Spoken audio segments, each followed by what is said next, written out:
Sultan dan Kaisar 1432 sampai 1451. Mehmed Chelebi Sultan.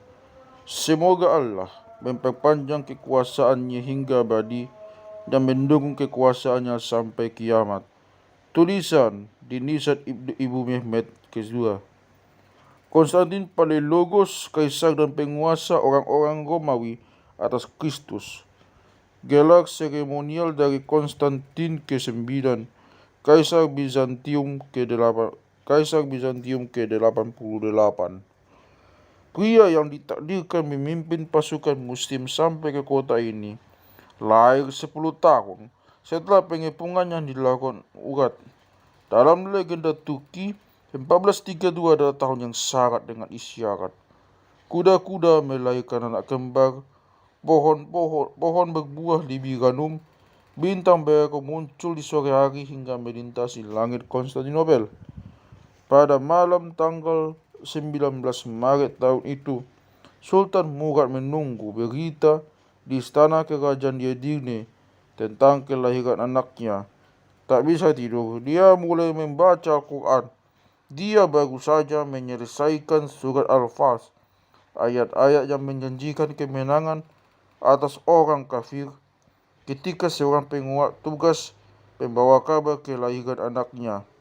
Anak itu dinamai Mehmed, nama ayah Murad, sebuah kata yang merupakan turkinisasi kata Muhammad. Sebagaimana nubuat lainnya, peristiwa ini pasti sangat membekas di benak mereka. Mehmed adalah putra ketiga Murad. Dua saudara tirinya jauh lebih tua, dan anak ini bukanlah kesayangan bapaknya. Peluangnya untuk menjadi sultan sangat tipis. Barangkali arti penting kehadiran Mehmed ke dunia ini disebabkan ketidakjelasan identitas ibunya. Meski beberapa sejarawan Turki menyatakan ibunya berasal dari suku Turki dan seorang muslim, namun besar kemungkinan dia adalah seorang budak dari barat yang diambil dalam sebuah penyerangan di perbatasan atau ditangkap bajak laut. Bisa juga orang Serbia atau Makedonia, dan besar kemungkinan lahir sebagai seorang Kristen. Kemungkinan yang memberikan nuansa aneh dalam paradoks asal-usul Mehmed.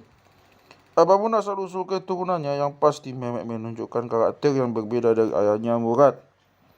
Sejak pertengahan abad ke-15, Sultan Utsmani tak lagi menjadi kepala suku buta huruf yang memimpin gerombolan perang dari atas pelana. Campuran rumit antara keinginan berjihad dan memperoleh rampasan perang membentangkan jalan pada sesuatu yang bernilai.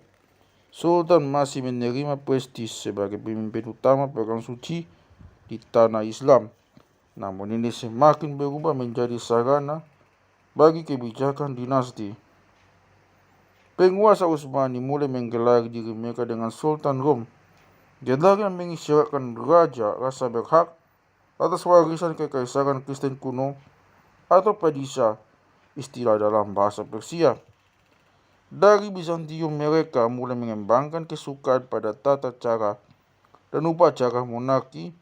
Pangeran-pangeran mereka dididik secara formal untuk menduduki jabatan penting. Istana-istana mereka dikelilingi tembok tinggi. Akses kepada sultan diatur dengan ketat. Kekhawatiran diracun, intrik dan pembunuhan membuat penguasa sangat berjarak dari rakyatnya. Sedikit banyak proses inilah yang mengiringi peristiwa pembunuhan Murad pertama oleh seorang mata-mata Serbia setelah perang pertama di Kosovo tahun 1389. Kekuasaan Murad kedua menjadi tumpuan utama dalam proses ini. Dia masih menyebut dirinya bey, gelar kuno bangsawan Turki, bukan sultan yang mulia, dan ia terkenal baik dengan rakyatnya. Seorang biarawan Hungaria, Bruder George, terkejut dengan tidak adanya upacara seremonial dalam keseharian Murad kedua. Pakaian maupun kudanya tidak memiliki tanda yang menunjukkan kalau dia seorang sultan. Saya melihatnya di pemakaman ibunya. Jika dia tidak diperkenalkan kepada saya tidak akan mengenalinya sebagai sultan. Pada saat yang sama, Jarak mulai membentang antara sultan dan dunia sekelilingnya. Dia tidak pernah melakukan apapun di depan publik. Tulis Bertandon de la Bourgogne. Hanya sedikit orang yang mengaku pernah melihat dia bicara atau menyaksikannya makan atau minum.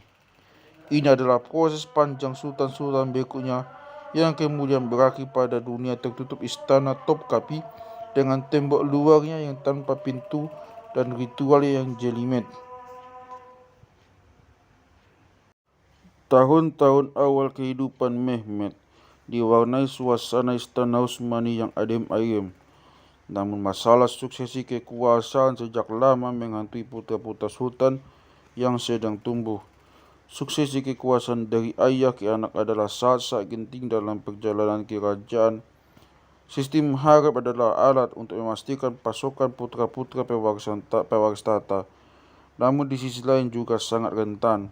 Tahta diperebutkan pewaris laki-laki. Tidak ada hukum yang mengutamakan putra tertua.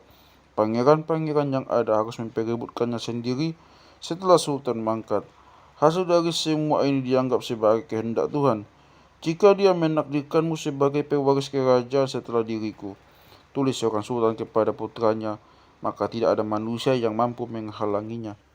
Dari segi praktik, suksesi ini sering menjadi persaingan menuju pusat. Pemenangnya adalah pewaris yang menguasai modal, harta kerajaan, dan dukungan angkatan bersenjata. Cara ini mengutamakan pihak terkuatlah yang mampu bertahan atau bisa juga memicu perang saudara. Negara Utsmani hampir runtuh di tahun-tahun awal abad ke-15 karena upaya saling membunuh antar anggota keluarga dalam perebutan kekuasaan dan melibatkan orang Bizantium lebih jauh ke dalam urusan mereka. Sudah menjadi kebiasaan Konstantinopel untuk memanfaatkan sebuah dinasti yang lemah dengan mendukung pihak yang memperebutkan tahta. Untuk melindungi anak-anaknya dari pembunuhan dan untuk mengajari mereka seni memimpin sebuah monarki, Sultan menunjuk putra-putra mereka yang masih berusia dini untuk memerintah sebuah provinsi dengan pengawasan ketat pada tutor pilihan. Mehmet menghabiskan tahun pertama di harem istana di Edirne, dan setelah itu dikirim ke ibu kota provinsi Amasya di Anatolia saat berusia 2 tahun untuk persiapan pendidikan dasarnya. Pada saat bersamaan, kakak tiri tertuanya Ahmed yang saat itu berusia 12 tahun menjadi gubernur kota itu. Persekongkolan rahasia melakukan pembunuhan terhadap pewaris tahta terjadi pada dekade berikutnya. Pada 1437, Ahmed tiba-tiba tewas di Amasya. 6 tahun berikutnya, ketika kakak tirinya yang lain Ali jadi gubernur, terjadilah misteri. Pangeran di Menara versi Utsmani, seorang bangsawan kelas atas, Kara Hizir Pasha, dikirim ke Amasya oleh orang tak dikenal. Dia berusaha menyelusup ke istana di malam hari dan membunuh Ali di ranjangnya dan kedua putranya yang masih orok. Seluruh anggota keluarganya dibantai pada malam itu juga. Mehmet menjadi satu-satunya pewaris kerajaan yang tersisa. Berdesir bagai bayangan hitam di balik peristiwa kelam ini adalah pertarungan memperebutkan jantung kekuasaan di kalangan kaum berkuasa Utsmani. Selama pemerintahannya, Murad memperkuat pasukan budak Janissary dan mengangkat orang-orang Kristen yang telah masuk Islam menjadi wazir untuk menciptakan keseimbangan kekuasaan di kalangan bangsawan Turki tradisional dan angkatan bersenjata. Permainan ini terus berlanjut sampai ke puncaknya di depan tembok Konstantinopel 9 tahun kemudian. Ali adalah putra kesayangan Murad. Kematiannya sangat memukul sultan. Walaupun pada saat bersamaan bukan tidak mungkin Murad sendiri yang memerintahkan pembunuhan atasnya untuk menumpas konspirasi yang dirancang pangeran. Bagaimanapun juga, dia tidak punya pilihan lain selain memanggil Mehmet muda ke Edirne dan langsung mengawasi pendidikannya. Pada saat itu pangeran berusia 11 tahun. Inilah satu-satunya pewaris tahta yang akan menjadi masa depan negara Utsmani. Murad sangat kecewa ketika melihat putranya kembali Dia keras kepala sehingga seenaknya dan nyaris tak bisa dididik. Mehmet dengan enteng membangkang pada guru-gurunya terdahulu. Tidak mau dihukum atau mempelajari Al-Quran. Mehmet Murad meninggal seorang Murad memanggil seorang mula terkenal bernama Ahmed Gurani dan memerintahkannya untuk memaksa pangeran muda ini agar taat dan patuh. Dengan tongkat di tangan, sang mullah pergi menemui pangeran. "Ayahanda tuanku," katanya, "mengirim saya untuk mengajari Anda. Dia juga memerintahkan saya untuk memukul jika Anda tidak patuh." Mehmet tertawa mendengar ancaman ini, dan saat itu sang mullah langsung terpukul. Mehmet langsung tunduk dan akhirnya mau belajar. Di bawah asuhan guru yang tak bisa dibantai ini, Mehmet mulai mencerna isi Al-Quran, lalu memperluas wawasan pengetahuannya. Bocah ini memperlihatkan kecerdasan luar biasa dan dibarengi kemauan keras untuk berhasil. Dia fasih beberapa bahasa. Sejak semula dia bisa berbahasa Turki, Persia dan Arab serta berbahasa Yunani, dialek Slavia dan beberapa Latin, dan menguasai sejarah dan geografi, sains dan teknik serta sastra dengan baik. Satu pribadi luar biasa pun akhirnya lahir. Tahun 1440-an menandai periode krisis baru bagi Utsmani. Kekaisaran mendapat ancaman di Anatolia oleh pemberontakan yang dilakukan salah seorang tuan tanah Turki di daerah Karaman, sementara pasukan salib yang dipimpin orang-orang Arya mulai bersiap-siap di daerah darat. Murad terpaksa mengatasi ancaman orang Kristen ini dengan perjanjian gencatan senjata selama 10 tahun dan mengarahkan perhatian ke Anatolia untuk memberantas pemberontakan ini. Sebelum berangkat, ia dikejutkan oleh usaha pendongkelannya dari singgasana. Dia sangat cemas akan perang saudara dalam negeri dan memastikan Mehmet ketampuk kekuasaan sebelum dia meninggal. Kecemasan yang bersifat duniawi juga menjadi alasan. Jalannya urusan pemerintahan kerajaan bergantung sepenuhnya pada seorang Sultan Utsmani. Tampaknya Murad terpukul karena anak emasnya Ali dibunuh. Pada usia 12 tahun, Mehmet dinobatkan sebagai Sultan di Edirne di bawah bimbingan wasi kepercayaan bernama Halil. Sesuai dengan ketentuan yang berlaku, namanya tercetak pada uang logam dan dia disebut dalam setiap khotbah Jumat.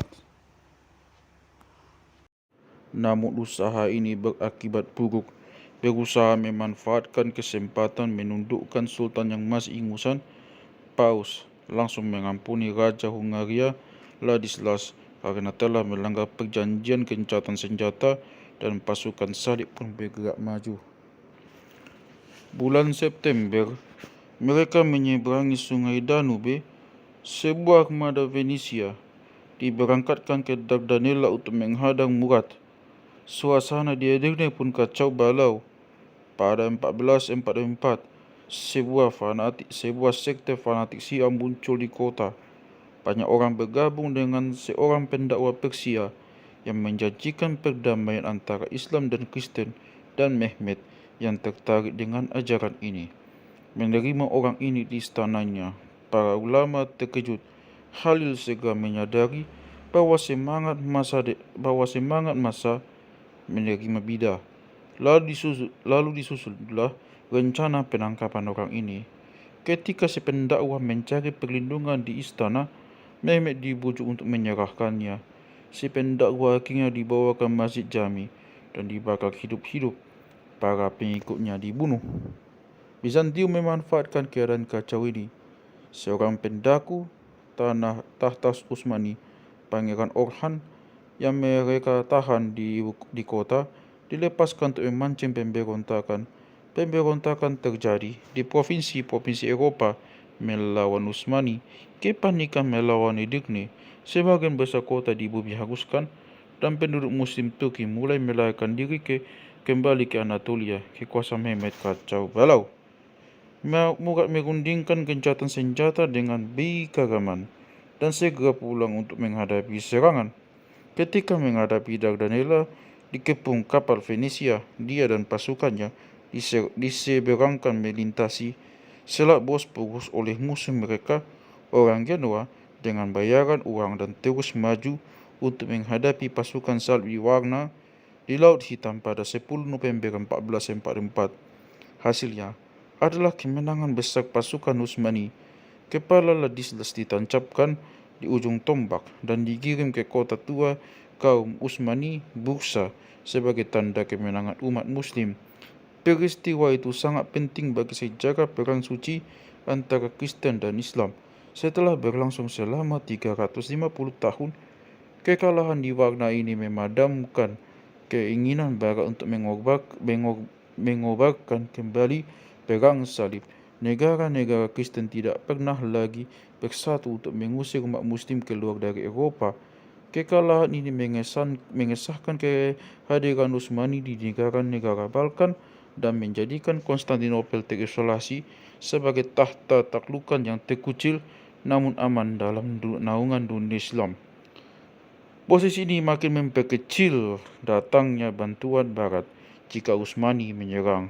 Sayangnya, Murad menganggap orang Bizantium sebagai penyebab kekacauan tahun 1444.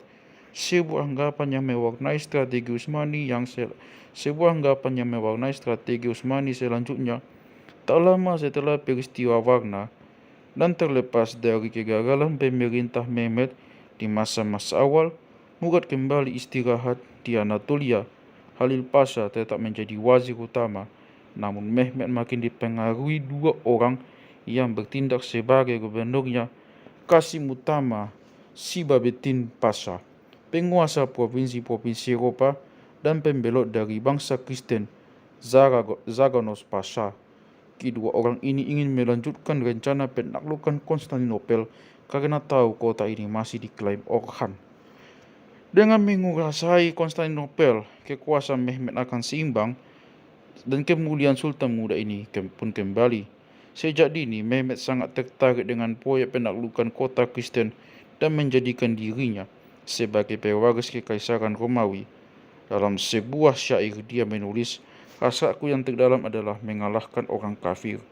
Namun kerinduan Mehmed akan kota ini cenderung karena ketarikan kekaisaran ketimbang ketarikan keagamaan, dan anehnya berasal dari sumber yang non-Islam. Dia sangat terinspirasi keberanian Alexander Agung dan Julius Caesar. Alexander telah diubah menjadi seorang pahlawan Islam oleh epik-epik Persia dan Turki abad tengah. Mehmed mengenal sosok Alexander di masa kanak-kanaknya. Dia memiliki biografi penakluk dunia dalam bahasa Yunani yang dianggit penulis Romawi Aryan yang dibacakan untuknya setiap hari di istana. Dari pengaruh-pengaruh ini, dia memahami dirinya mengemban dua tugas: sebagai seorang Alexander Muslim yang semua penaklukannya akan mencapai titik dunia yang paling tepi, dan sebagai kesatria Ghazi yang akan mengobarkan jihad melawan orang kafir. Dia ingin membalik arus sejarah dunia. Alexander telah menyapu timur. Sekarang giliran dia untuk membawa kemenangan bagi timur dan Islam dengan menaklukkan barat. Ini adalah cita-cita yang sangat besar dan dikompori para penasihatnya yang menganggap karir mereka akan terus menanjak seiring gelombang penaklukan. Mehmed yang dewasa sebelum waktunya itu dan didukung para gurunya mulai merencanakan penyerangan baru terhadap Konstantinopel pada 1445. Saat itu usianya 13 tahun. Halil Pasha sangat khawatir. Dia tidak setuju dengan rencana Sultan muda ini. Setelah kekalahan pada 1444, dia takut rencana itu hanya akan mengakibatkan kerusakan yang lebih besar. Meski memiliki sumber daya luar biasa dan Kesultanan Utsmani punya segalanya, namun sebenarnya lemah akibat kenangan perang saudara. Halil punya kekhawatiran yang lebih besar daripada yang lain. Menyerang Konstantinopel akan memancing reaksi besar dari Barat. Selain itu, dia punya motif pribadi. Dia terganggu karena kekuasaannya mulai melemah dan makin terpinggirkannya bangsawan Turki Muslim karena posisi orang Kristen yang baru masuk Islam kini kuat. Dia memutuskan menurunkan posisi Mehmed dengan menghasut seorang Janissary untuk memberontak dan meminta agar Murad mengambil alih kendali dirinya.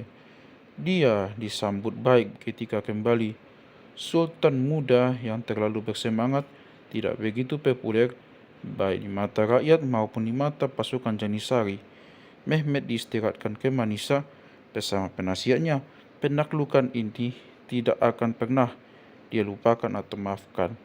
Kelak semua ini harus dibayar dengan nyawa Halil sendiri. Selama Murad hidup, Mehmet tetap berada di bawah bayang-bayangnya.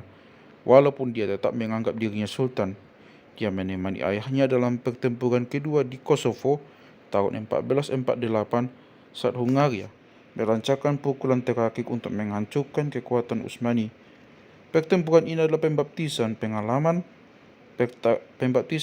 pengalaman perang Mehmet. Terlepas dari banyaknya tentara yang tewas di pihak Utsmani, akibat pertempuran ini sama pentingnya dengan pertempuran Warna dan menjadi perekat bagi legenda kehebatan Utsmani. Awan pesimisme mulai menyelimuti Barat. Dengan organisasi seperti itu, orang Turki berada jauh di depan, tulis Mikhail Janisari. Jika kamu mengejarnya, dia akan lari. Tapi jika dia yang mengejarmu, kau tidak punya jalan menyelamatkan diri. Orang Tartar beberapa kali mengalahkan orang Turki, namun orang Kristen belum pernah, terutama dalam pertempuran yang dirancang sebelumnya. Itu semua karena mereka membiarkan orang Turki mengepung mereka dan mendekati bagian luar. Murad menghabiskan tahun-tahun terakhir di Edirne. Kelihatannya sang sultan kehilangan minat melakukan ekspedisi militer selanjutnya. Dia lebih memilih menjaga perdamaian dari ancaman perang yang tak pasti. Selama dia hidup, Konstantinopel tak bisa dapat bernapas dengan tenang. Ketika meninggal pada Februari 1451, kawan maupun lawan beratapinya. Perjanjian damai yang dia lakukan secara suci dengan orang Kristen, tulis penulis sejarah dari Yunani Lukas, selalu ditaatinya. Kemarahannya tidak berumur panjang. Dia menolak peperangan dan lebih memilih perdamaian. Inilah sebabnya Tuhan penguasa perdamaian mengganjarnya dengan kematian yang tenang, bukan kematian dengan mata pedang. Penulis Yunani ini tidak akan sejujur dan sebaik ini dalam menilai Murad kalau dia tahu apa yang diwasiatkan Murad kepada penerusnya. Kekacauan dan carut-marut Bizantium pada 1440-an telah meyakinkan Murad bahwa negara Utsmani tidak akan aman selama Konstantinopel tetap menjadi tanah kekuasaan Kristen. Dia berwasiat kepada penerusnya yang masyhur, kata penulis sejarah Utsmani Saduddin, tentang penegakan perintah jihad untuk menaklukkan kota Konstantinopel dan permintaan agar dia melindungi kemakmuran umat Islam dan memukul mundur orang kafir terkutuk. Kematian seorang sultan selalu melahirkan peristiwa genting bagi negara Utsmani sesuai tradisi dan untuk menghalang kemungkinan pemberontakan angkatan bersenjata. Kabar kematiannya tetap dirahasiakan. Murad punya putra lain, seorang bayi bernama Ahmed Junior, yang sebenarnya tidak jadi ancaman bagi proses peralihan kekuasaan ke tangan Mehmet. Namun sang pendaku tahta Orhan tetap berada di Konstantinopel. Mehmet tak terkenal sama sekali. Kabar kematian ayahnya disebarkan dalam surat bersegel oleh merpati pos. Dalam surat ini, Halim menasihati Mehmet untuk tidak berpangku tangan. Dia harus segera datang ke Edirne. Penundaan sedikit saja akan memancing pemberontakan. Menurut legenda yang terakhir, Mehmet langsung memerintahkan agar kudanya dipasangi pelana dan memanggil pelayannya. Mereka yang menyayangi aku akan mengikutiku. Diiringi pengawal rumah tangganya, dia berhasil melintasi Gallipoli dalam 2 hari. Ketika berkuda melintasi pada rumput menuju Edirne, dia ditemui rombongan pejabat tinggi, wazir, mullah, gubernur, dan rakyat biasa dalam sebuah upacara yang berasal dari tradisi masa lalu mereka di stepa Asia dulu. Ketika jarak mereka tinggal 1 mil dari Edirne, mereka yang hadir dalam upacara penyambutan turun dari kuda dan mendekati penguasa baru dalam keheningan. 1/2 mil dari kota, mereka berhenti dan melakukan upacara berkabung untuk sultan yang telah wafat. Mehmet dan rombongannya juga berhenti dan bergabung dengan warga yang tengah berkabung. Suasana musim dingin diperkuat ratapan perkabungan. Para pejabat tinggi berlutut di depan sultan yang baru. Rombongan pun bergerak kembali ke istana. Hari berikutnya diadakan tatap muka dan laporan para menteri. Acara ini penuh ketegangan karena di saat inilah nasib wazir sultan yang lama akan ditentukan. Mehmet duduk di singgasana, dikelilingi penasihat-penasihat kepercayaannya. Khalil Pasha berada agak di belakang dan memasang muka enggan menunggu apa yang Mehmet putuskan. Sultan yang masih bocah ini berkata, "Mengapa wazir-wazir ayahku berada di belakang? Panggil mereka ke depan dan katakan kepada Khalil untuk berada di tempatnya semula." Khalil dilantik kembali menduduki jabatan wazir utama. Ini ciri khas Mehmet. Mempertahankan status quo sementara tetap merahasiakan rencana rahasianya dan menunggu waktu yang tepat untuk melaksanakannya. Usia Sultan baru itu 17 tahun. Sosok dengan perpaduan kepercayaan diri dan keraguan-raguan, ambisi dan hati-hati. Masa-masa pertumbuhan telah mempengaruhi Mehmet secara mendalam. Ia dipisahkan dari ibunya ketika masih sangat kecil dan berhasil bertahan hidup dalam bayang-bayang dunia istana Utsmani berkat nasib buruk. Bahkan, sebagai seorang pemuda, dia tetap penuh rahasia dan selalu curiga pada orang lain. Dia cuma percaya pada kata hatinya sendiri, angkuh berjarak dari perasaan manusiawi dan sangat ambisius. Sebuah kepribadian yang penuh paradoks dan rumit. Laki-laki yang digambarkan Renaissance sebagai monster yang kejam dan sinting ini adalah tempat berkumpulnya berbagai paradoks. Dia cerdik, berani, dan impulsif, mampu menipu dengan lihai, sangat kejam, namun dengan tiba-tiba bisa berubah baik hati. Dia angin-anginan dan tak terduga, seorang biseksual yang menghindari keakraban, tidak pernah memaafkan penghinaan, namun disayangi karena rasa kesalehan yang dia jalani. Ciri utama kepribadiannya ketika dewasa sudah terbentuk, seorang bakal tiran sekaligus ilmuwan, ahli strategi militer obsesif yang gandum sayap Persia dan kegiatan bertaman, kesatria Islam yang bisa sangat penyayang pada rakyatnya yang non-muslim dan menikmati pergaulan dengan orang asing dan pemikir agama yang tidak ortodoks. Beberapa lukisan wajah yang dibuat sepanjang hidupnya barangkali menjadi sumber otentik pertama tentang bagaimana seorang Sultan Utsmani. Gambaran wajah yang relatif konsisten muncul, raut yang mirip wajah wali, hidung bagai paruh elang menonjol keluar dari bibir yang sensual, seperti paruh seekor nuri yang menempel di buah ceri. Ungkap sebuah syair Utsmani dan dilengkapi pula dengan jenggot yang menggantung di dagu yang menonjol. Dalam sebuah potret yang indah, ia digambarkan sedang mencium sekuntum mawar yang dia pegang dengan jemari bercincin permata. Ini adalah gambaran keseharian sang sultan sebagai sosok yang menyukai keindahan, pecinta taman, dan penggubah syair-syair Persia. Namun yang unik dalam gambar ini adalah tatapannya, seakan sedang menatap ke titik yang jauh di tepi dunia. Dalam potret-potret lain yang menggambarkan dia semasa dewasa, dia digambarkan bertengkuk pendek dan gemuk. Dalam sebuah potret karya Bellini yang saat ini tergantung di Galeri Nasional di London, dia terlihat menderita dan sakit-sakitan. Seluruh gambaran ini mengandung kesan tentang otoritas yang begitu kuat, terhapusnya kekuasaan secara alamiah oleh bayang-bayang Tuhan di muka bumi yang mengandaikan dunia berada di tangannya, menjadi terlalu biasa untuk disebut sebagai kesombongan. Namun di sini juga ada melankoli yang mengingatkan kita pada masa-masa kecilnya yang dingin dan selalu terancam. Lukisan-lukisan tadi sesuai dengan penggambaran tentang Mehmet muda yang berkepribadian kompleks oleh seorang penulis Italia, Giacomo del Langusci.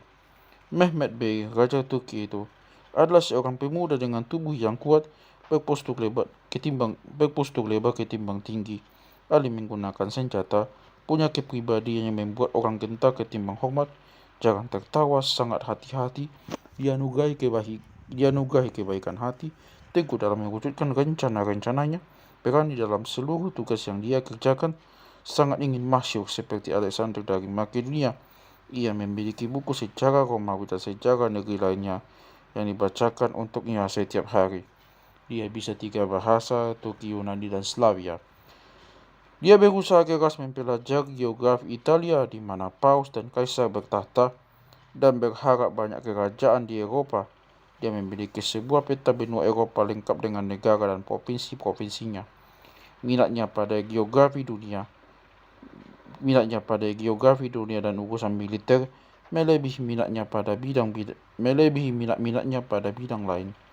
Dia terbakar hasrat mendominasi. Dia sosok yang pandai memanfaatkan segala kondisi. Orang seperti inilah yang akan kita, orang Kristen, hadapi. Hari ini dia berkata, zaman telah berubah dan dia menyatakan dia akan bergerak dari timur ke barat, seperti halnya masa lalu orang barat bergerak ke timur. Di dunia ini katanya hanya boleh ada satu kerajaan, satu keimanan, dan satu kedaulatan. Keterangan ini adalah gambaran jelas bagaimana ambisi Mehmet untuk membalik gelombang sejarah dengan membawa bendera Islam ke Eropa. Namun ketika dia naik takhta, orang Eropa belum melihat obsesi dan kecerdasannya. Mereka hanya melihat seorang anak ingusan dan kurang berpengalaman, seorang yang pada masa awal kekuasaannya berakhir dengan penghinaan. 2 tahun sebelum Mehmet naik takhta, Konstantinopel juga mendapatkan kaisar baru, walaupun dalam suasana yang sangat berbeda. Laki-laki yang ditakdirkan menghadapi Mehmet memiliki nama pendiri kota ini. Fakta yang akan langsung diingat penduduk Bizantium yang gemetar takhayul. Konstantin ke-11 adalah dinasti ke-8 dari Palaiologos yang menduduki tahta sejak 1261. Keluarga ini merebut kekuasaan dan pemerintahan mereka bersama dengan penurunan nasib kekaisaran menjadi anarki dan perpecahan. Latar belakang pribadinya sendiri juga multirasial. Dia berdarah Yunani, namun jarang sekali memakai bahasa ibunya. Ibunya beretnis Serbia, dan Konstantin memakai nama keluarga ibunya Drageses. Ayahnya berdarah setengah Italia. Dia menggambarkan dirinya seperti orang Bizantium lain, sebagai orang Romawi yang menghiasi dirinya dengan gelar-gelar megah dan kuno para pendahulunya. Konstantin Palaiologos, kaisar sejati dan penguasa Romawi atas nama Kristus. Orang Bizantium di masa-masa kemundurannya menenggelamkan diri ke dalam tata cara protokoler yang hampa, namun jadi ciri khas adat istiadat dan upacara ritual mereka. Kekaisaran punya seorang laksamana tinggi, namun tidak memiliki armada. Mereka mempunyai seorang panglima, namun dengan sedikit serdadu. Dalam dunia istana diliput ini, para bangsawan berdesak-desakan dan bersaing satu sama lain, memperebutkan gelar-gelar megah namun absurd, seperti Menteri Agung Urusan Rumah Tangga Istana, Kanselir Agung, atau Menteri Penata Pakaian Kaisar. Sebenarnya Konstantin merupakan seorang kaisar tanpa kekuasaan. Wilayah kekuasaannya mengecil menjadi kota Konstantinopel dan wilayah pinggirnya saja. Beberapa buah pulau dan beberapa wilayah taklukan di Peloponnesia. Orang Yunani menyebutnya secara puitis dengan Moria dan daun murbei, tanjung yang terkenal dengan produksi sutranya, dan bentuknya mengingatkan mereka pada makanan ulat sutra ini. Tidak ada yang iri pada tahta Konstantin. Dia mewarisi kebangkrutan sebuah keluarga yang pikirannya hanya perang saudara, sebuah kota yang terpecah belah karena berbagai aliran agama, dan rakyat yang tercekik kemiskinan dan mudah berubah pendirian. Kekaisaran ini ibarat sarang ular yang penuh kecamuk antar sesama. Pada 1442, saudara Kaisar Dimitrios bergerak memasuki kota bersama pasukan Utsmani. Dia menjalani setengah hidupnya sebagai penguasa bawahan Kaisar Utsmani. Dia bisa mengepung kota itu kapanpun. Wewenang Konstantin secara pribadi pun tidak aman. Aroma ketidaksahan mewarnai proses kenaikan dia. menuju tahta pada 1449. Dia dinobatkan di Mistra, di wilayah Peloponnesia. Tentu itu adalah protokol yang menyalahi kebiasaan bagi seorang kaisar, apalagi setelah itu tidak pernah dinobatkan ulang di Santa Sofia. Orang Bizantium harus minta persetujuan Murad untuk menobatkan kaisar mereka yang baru, namun Konstantin begitu miskin sehingga tidak punya biaya untuk pulang. Karena malu, dia mohon untuk bisa ditumpangkan dengan sebuah kapal orang Katalan agar bisa pulang dan naik singgasana. Tidak ada catatan kesaksian tentang kondisi kota itu ketika dia kembali ke sana pada Maret 1449. Tak lama sebelumnya, seorang Italia menunjukkan betapa Konstantinopel saat itu adalah sebuah tempat kosong. Sementara di sebelah Golden Horn, koloni dagang orang Ionia bernama Galata atau Pera dilaporkan sangat kaya dan subur. Sebuah kota yang didiami orang Yunani, Yahudi, dan Genoa. Menurut petualang Petandon de la Brocqua yang menyatakan Galata sebagai pelabuhan paling bagus yang pernah dia lihat. Kesatria Prancis menyatakan sebagai kota Konstantinopel masih menarik, namun sayang berada pada kondisi terburuknya. Gereja masih sangat mengesankan, terutama Santa Sofia, di mana dia melihat panggangan tempat Saint Lawrence dipanggang, dan batu berbentuk panci yang dianggap sebagai wadah tempat Ibrahim memberi makan para malaikat sebelum mereka menghancurkan Sodom dan Gomora. Perang Justinian yang sedang menunggang kuda. Patung Justinian yang sedang menunggang kuda, yang keliru dia katakan sebagai patung Konstantin yang agung, masih berada di tempat yang semula. Dia memegang tongkat kerajaan di tangan kirinya, dan tangan kanannya menunjuk ke arah Turki di Asia dan jalan menuju Yerusalem, seolah ingin menunjukkan bahwa negeri itu berada di bawah kekuasaannya. Namun kenyataan yang sebenarnya sangat gamblang. Kaisar tidak berkuasa bahkan di rumahnya sendiri. Para saudara dari segala bangsa ada di kota ini, namun tidak ada yang sekuat orang Venesia. Mereka punya jawatan khusus untuk mengatur seluruh urusan dagang mereka lepas dari kaisar dan para menterinya. Mereka bahkan punya hak istimewa, yakni jika salah seorang budak mereka melarikan diri dan bersembunyi di dalam kota, maka jika mereka memintanya, kaisar harus mengembalikannya. Pangeran ini pun tunduk kepada orang Turki karena dia harus membayar upeti kepadanya. Konon menurut yang saya dengar sebesar 10.000 dukat setahun. De la Brocqua menyebutkan bahwa di banyak tempat dia menemukan tulisan kenangan tentang kejayaan yang telah runtuh. Tidak ada yang paling jelas menunjukkan hal ini selain 3 buah sin dipilar yang terbuat dari pualam di hipodrom. Di sini pernah berdiri patung 3 ekor kuda yang mengkilat. Sekarang berada di Venesia. Tampaknya tinggal menunggu waktu saja sebelum pasukan Utsmani kembali lagi ke kota ini, dan penduduk kota hanya tinggal membuka pintu gerbang buat mereka. Mereka menerima peringatan mengerikan tentang kemungkinan yang akan dialami jika menolak tunduk, yakni ketika pada tahun 1439 Tesaloniki tak mau tunduk kepada Murad. Pasukan Utsmani hanya perlu 3 jam untuk merobohkan tembok yang membentengi kota ini, kemudian diikuti 3 hari pemerkosaan dan penjarahan. 7.000 perempuan dan anak-anak diciduk untuk dijadikan budak. Kita tidak punya bayangan yang jelas tentang bagaimana rupa Konstantin. Wajahnya nyaris tanpa gambaran. Tampaknya dia mewarisi ciri kuat dan biasa serta ketegasan dari ayahnya Manuel kedua. Waktu itu, kekaisaran terlalu miskin untuk memerintahkan pembuatan portret kaisar baru. Stempel emas kerajaan yang hanya menunjukkan wajahnya yang bagaikan dalam kurus itu tidak terlalu membantu mengungkap gambaran wajahnya. Kendati demikian, ada semacam kesepakatan perihal kepribadiannya. Dari semua putra Manuel, Konstantinlah yang paling mampu dan dapat dipercaya, seorang pemurah dan tidak pendengki. dikaruniai keberanian dan patriotisme yang tinggi. Tidak seperti saudara-saudaranya yang selalu bertengkar dan tidak punya pendirian, Konstantin adalah orang yang jujur dan berterus terang. Dia mengilhami loyalitas orang sekitarnya. Dia lebih suka berbuat ketimbang birokrat atau pemikir. Sangat mahir berkuda dan seni perang, pemberani dan cekatan. Di antara semua itu, dia tetap tabah menghadapi segala kemunduran yang dialami. Rasa tanggung jawab atas warisan Bizantium mengalir dalam seluruh tindak tanduk dan karakternya. Seluruh umurnya dihabiskan untuk menghentikan kemunduran itu.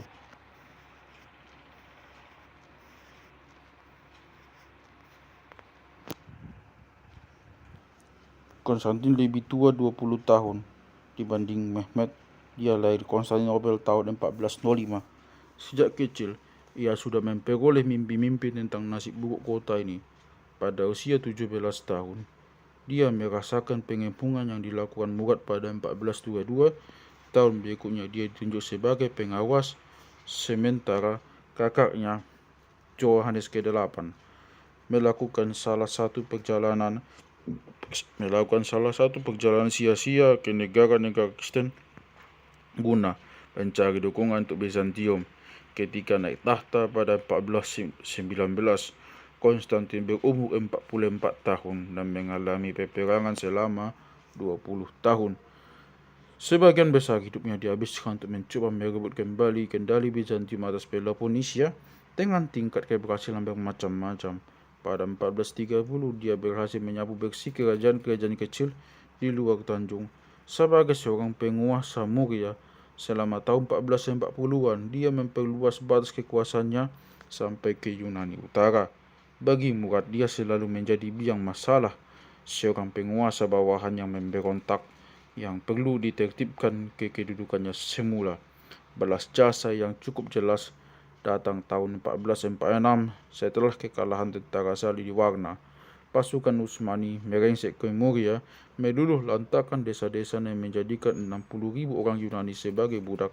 Konstantin terpaksa menaati perjanjian gencatan senjata yang memalukan, bersumpah setia menjadi bawahan sultan dan membayar upeti dalam jumlah besar. Kegagalan ini menghalangi upaya Konstantin ke-11 membangun kembali kejayaan Bizantium di Yunani. Namun semangatnya, keahlian militernya, dan keterus-terangannya berlawanan dengan perilaku tiga saudara lainnya, Demetrios, Thomas, dan Theodor. Mereka hanya mementingkan diri sendiri, curang, suka cekcok, dan ragu-ragu. Semua ini turut menghalangi usahanya memperbaiki sisa-sisa kejayaan kekaisaran. Ibu mereka, Helena, harus berusaha keras memastikan Konstantin naik tahta. Hanya dia yang bisa dipercaya menduduki singgasana. Nasib buruk Bizantium di masa berikutnya menimpa Konstantin bagaikan sebuah kutukan. Usaha kerasnya membangun kembali kekaisaran di Morea memang cukup berani, namun harus berakhir buruk. Dia bertempur sendirian setelah kekalahan di Varna. Ketika armada Venesia berlayar pulang dan orang Genoa gagal mengirimkan bala bantuan yang mereka janjikan. Namun kekerasan tekad ini membawa penderitaan alang kepalang. Bagi orang Yunani, kehidupan pribadinya juga sama malangnya. Istri pertamanya meninggal tanpa memberinya keturunan tahun 1429. Istri keduanya meninggal 1442. Di tahun-tahun akhir 1440-an, dia kembali berusaha mengadakan pernikahan antar kerajaan yang akan menyelamatkan tahtanya lewat keturunannya sendiri. Seluruh usaha ini gagal membuahkan hasil seiring meningkatnya ketegangan politik mengiringi Mehmet naik tahta. Pada Februari 1451, Mehmet pindah ke istana kerajaan di Edirne. Tindakan pertama sangat mengejutkan tapi menentukan. Saat meninggal, Mehmet meninggalkan putra yang masih bayi dari istrinya yang lain, Ahmet Junior. Beberapa hari kemudian, ketika Ibu Ahmet Junior melakukan kunjungan resmi ke aula singgasana untuk menunjukkan perkabungannya atas kematian ayah si bayi, Mehmet mengirim orang kepercayaannya Ali Bey ke kamar perempuan malang ini untuk membenamkan Ahmet Junior ke bak mati. Hari berikutnya, Mehmet menghukum mati Ali Bey atas kejahatan ini dan mengawinkan si ibu dengan salah seorang bangsawannya. Ini tindakan cerdas namun tidak berkemanusiaan yang membawa pertarungan kekuasaan dalam istana Utsmani ke kesimpulan logisnya. Hanya satu orang yang berhak memerintah dan untuk menghindari kemungkinan perang saudara, hanya ada satu orang yang berhak hidup. Bagi dinasti Utsmani, cara ini lebih baik dibanding pertempuran tiada akhir yang telah menggenangi Bizantium dengan darah. Dengan segera Mehmet menetapkan aturan baku peralihan kekuasaan Utsmani yang dia kodifikasikan sebagai hukum pembunuhan saudara. Siapa di antara putraku yang mewarisi singgasana kesultanan, dia berhak membunuh saudaranya demi kepentingan dunia. Sebagian besar hakim telah menyetujui prosedur ini. Laksanakanlah segera. Maka hukuman mati yang mengiringi proses peralihan kekuasaan menjadi masa-masa penuh ketidakpastian.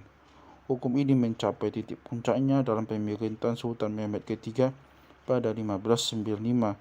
Saat 19 peti mati berisi jenazah saudara-saudaranya diarak keluar istana. Terlepas dari ini semua, hukum pembunuhan saudara gagal mencegah perang saudara. Bersamaan dengan hukum ini, para putra yang ketakutan lebih dahulu mencoba memberontak, konsekuensi yang pada gilirannya justru menghantui Mehmet. Di Konstantinopel, keadaan yang melatari kematian Ahmed Junior mestinya menjadi kunci bagi warga untuk memahami karakter Mehmet. Tampaknya hal ini tidak terjadi.